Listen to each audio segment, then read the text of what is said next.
Your heating stops working tonight. That is annoying, but you still have walls, blankets, dry clothes, electric light, stored food, and a phone that can summon help.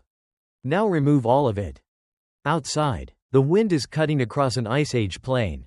Your clothes are damp, the fire is shrinking, the nearest food may be buried under snow, frozen solid, or running away on four legs. And winter is not ending tomorrow.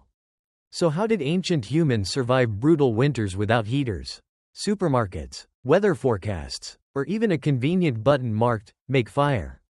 The obvious answer is simple. They wore animal skins and sat beside a fire. Excellent. Problem solved. Except animal skin is not automatically a winter coat. A fire needs fuel. A shelter can trap warmth, but it can also trap smoke. Food provides heat, but first you must find it, catch it, carry it, cut it, and stop everyone else from freezing while you do that. Winter did not present one problem.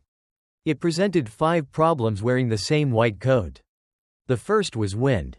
Cold air is unpleasant. Cold air moving across exposed skin is an extremely motivated thief.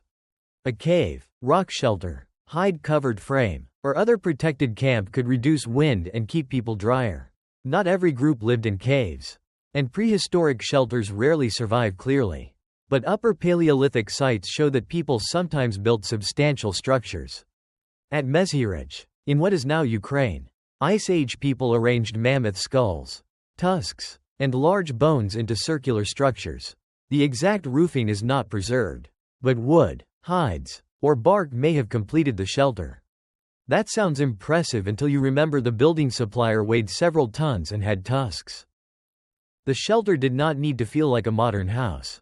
It needed to create a smaller space where wind slowed down, bodies added heat, tools stayed usable, and a fire could be managed. At least we are warm now.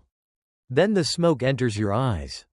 Fire was crucial, but fire was not magic. It provided heat, light, cooking, protection, and a place where people could work and gather.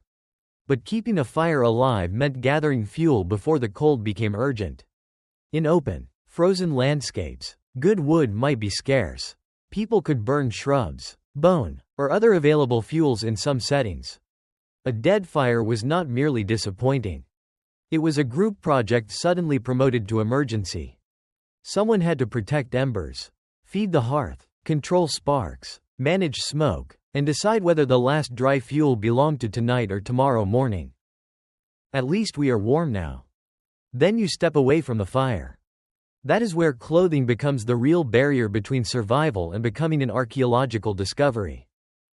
Genetic research on clothing lice suggests that regular clothing use by Homo sapiens may have begun tens of thousands of years before the coldest later Ice Age occupations.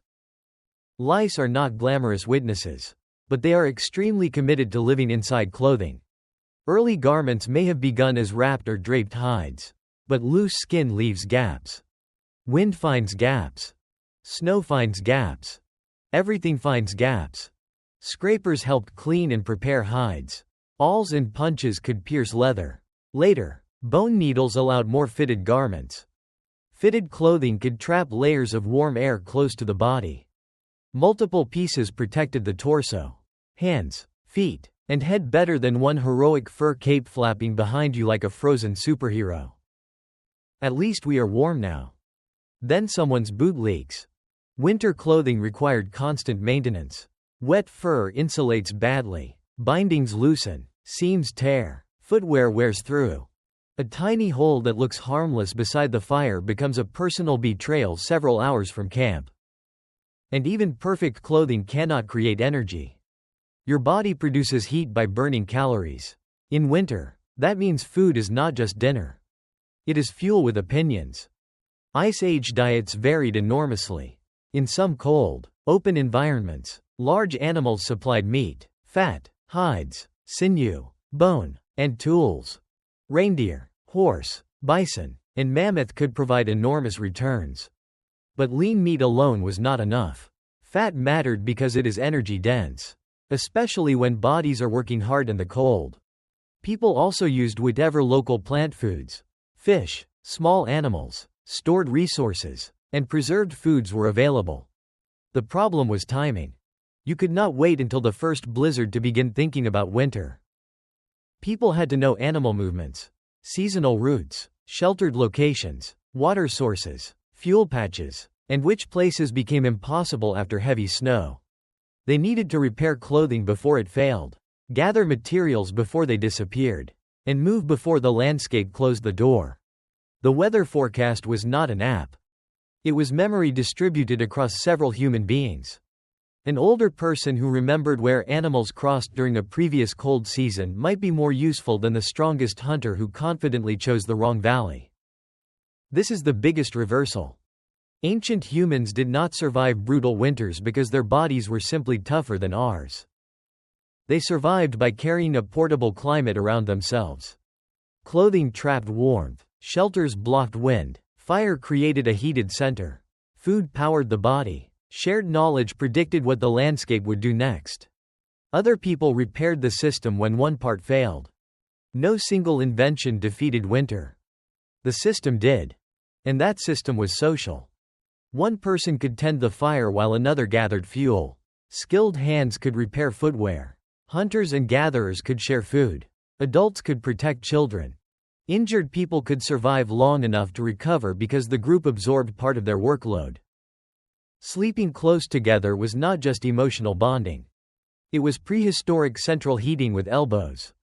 Of course, not everyone survived. Cold snaps, hunger, injury, wet clothing, isolation, and failed hunts could still kill. Ancient winter was not a cozy lifestyle choice with attractive fur accessories.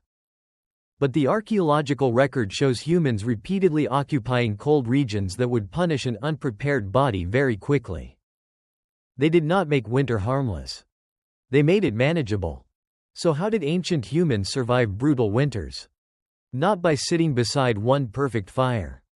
They survived by preparing before the cold arrived, turning animal materials into insulation, building barriers against wind, protecting fuel, finding calorie-rich food, and combining the knowledge and labor of many people. The next time your heater turns on, the warmth will arrive silently through a wall. For your ancestors, warmth was never silent. It crackled in the hearth. It scraped beneath a stone tool. It pulled tight through a stitched seam. It breathed beside you in the dark. And somewhere in that crowded shelter, just as everyone finally became warm, a child probably opened the door.